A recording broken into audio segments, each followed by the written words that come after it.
there's two car spaces were taken away, and people have gotten tickets, people have gotten towed. So why are two spaces being taken away? We were promised that there were no spaces. Now, you just seen while this gentleman was talking, several people just went through this on two-wheeled vehicles, went right through this do not enter sign.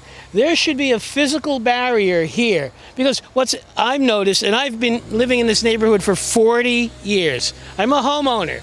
Most of the people who are involved in this are renters, they're newcomers, they're progressives. They want to, they want to just come in and just, oh, we can make change because we can make change. They're not stakeholders.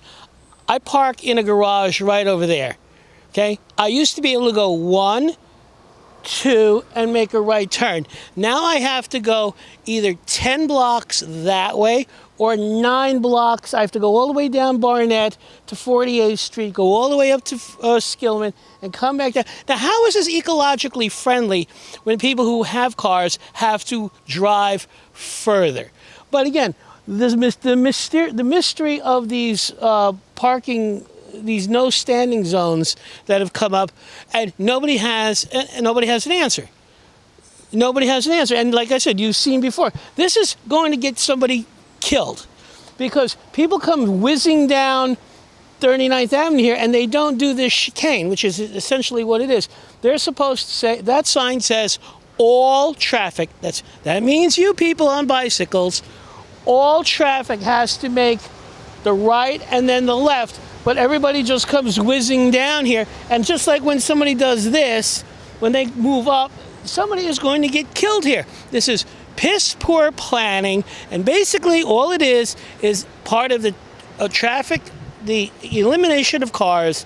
It is transportation alternatives, radical agenda to get everybody out of cars. And I understand that, yeah, we want to you want to make the world a greener place, but Uber has screwed the city. You throw 80,000 Uber cars into the city, and people make the assumption, oh, well, it's cheaper to take an Uber for $60 than it is to make a car payment for $320. Okay, I have a family. Okay, I have a right to own a car. I have a right to go shopping at Costco. I have a right to go traveling wherever I want. And this is just done totally punitive. This is total punitive against people who own cars. Why is there not a physical barrier there? We're making the bicyclists and everybody have to come, because if I'm in my car and I drive through here, that's several fines and a whole bunch of points on my license. I think everybody who owns a bicycle, and by the way, I have five. I used to race, okay? Everybody who has a bicycle should be licensed. Every bicycle has a serial number. They should go down and get their bike tagged, and everybody should be able to have insurance. Because if somebody just like this, if somebody comes blasting through here, right? Whether it's on a regular bike or an e-bike, and causes $6,000 damage to your car, and they don't have insurance, guess who's paying for that? You're paying for that as a driver, even though you're not at fault, because this person doesn't have insurance. And then for the insurance company to have to go after them is expensive for them.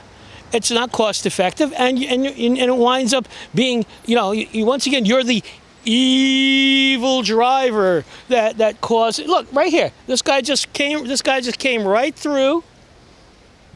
Right? He didn't have to do that. He has to go. It says all traffic.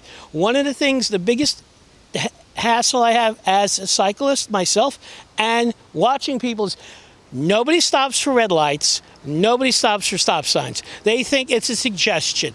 And people on social media have said, it's inconvenient to have to stop at a stop sign. It's inconvenient to have to stop at a red light. There's no cars coming. I can go through.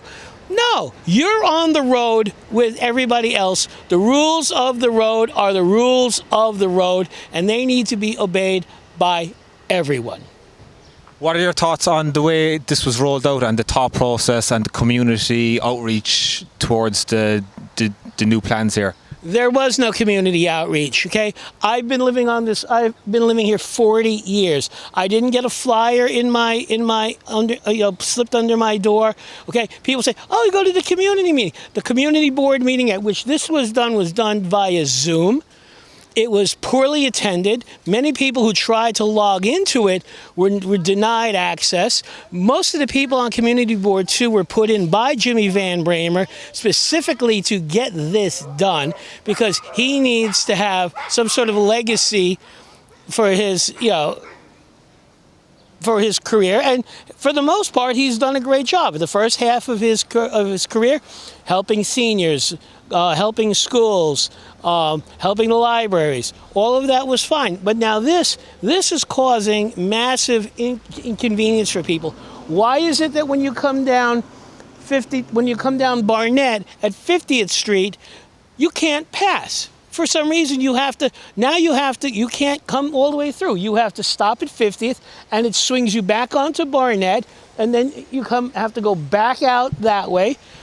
It doesn't make it, it is just purely punitive to make it as inconvenient as possible. But Mr. Van Bramer does have a city car, and he does have a placard, which allows him to park anywhere he wants. So unlike us, thank God I have a garage. If you don't have a garage, you can spend an hour and a half looking for a parking spot because we have so fewer parking spots now. You look at Skillman Avenue. Why is Skillman Avenue choked down to a single lane in the 50s? There's no reason. It's all punitive.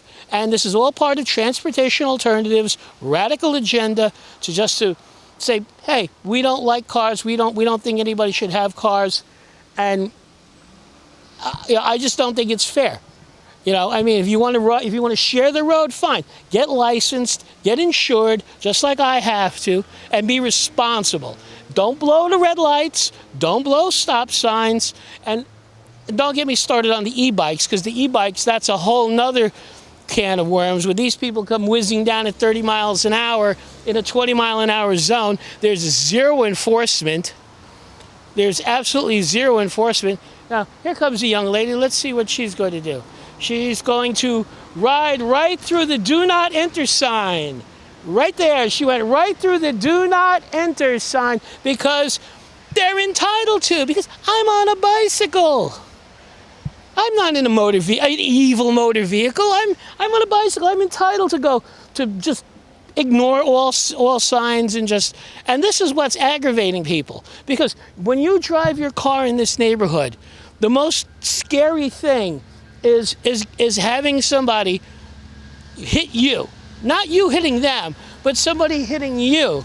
And then you're the evil motorist.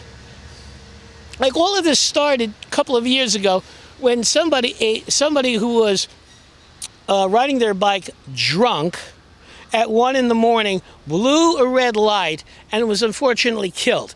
But the motorist was vilified, and that's why we have to have all of these bike lanes. Now, we have bike lanes on Skillman Avenue, right? Skillman Avenue has bike lanes. Why do we need this bike boulevard here when there are... And you have your bike lanes. You have your bike lane on 43rd Avenue. You have your bike lane on Skillman. Why does this have to happen and inconvenience everybody else? That's all. I'm trying to link Jackson Heights, Sunnyside together by doing... Well, that's the story, but there are bike routes from Jackson Heights all the way down. There are bike routes. You can come down 37th Avenue. There's a bike lane on 37th Avenue. There are bike lanes. Okay, this is punitive. This is punitive. This isn't how. If why do we have to have this when there's bike lanes on Skillman? They're underused. They're underused. And again, where's the traffic enforcement? Where's the police? Where's the 108th Precinct giving out tickets to people who blow red lights? We just saw a young lady basically just roll right by. Here's a guy. This guy's going to... It says does not enter. Excuse me. It says do not enter. Well, there's another gentleman who just, he's supposed to go around, but here's another one. Here's another one. You see the sign that says do not enter? No. I guess you didn't see that either. So it's just proving my point that these people, people on cyclists feel that they're enabled and entitled. And the enablement and the entitlement is just adding more to the friction. If they stopped at red lights, if they stopped at stop signs, and if they obeyed the rules of the road like everybody else would have, there would be a ton less friction. The community board voted for the new layout also. Have you any thoughts on that? Yeah, they voted for it on a Zoom conference that had basically all of Jimmy Van Bramer's handpicked people on there. Like I said, there were people who tried to get onto that Zoom call to protest that, weren't allowed on. They couldn't connect for various reasons. So, yeah, this was done on a Zoom call. This wasn't done, usually it's done in the Sunnyside Community Center where you can get 200, 300, maybe sometimes 400 people to come and express their thoughts. Didn't happen. If you look at the Zoom call, you look at the Zoom call. You look at the Zoom call and tell me how many people you saw participate. Everybody on there was just a member of the board. There was no community input, and here we are.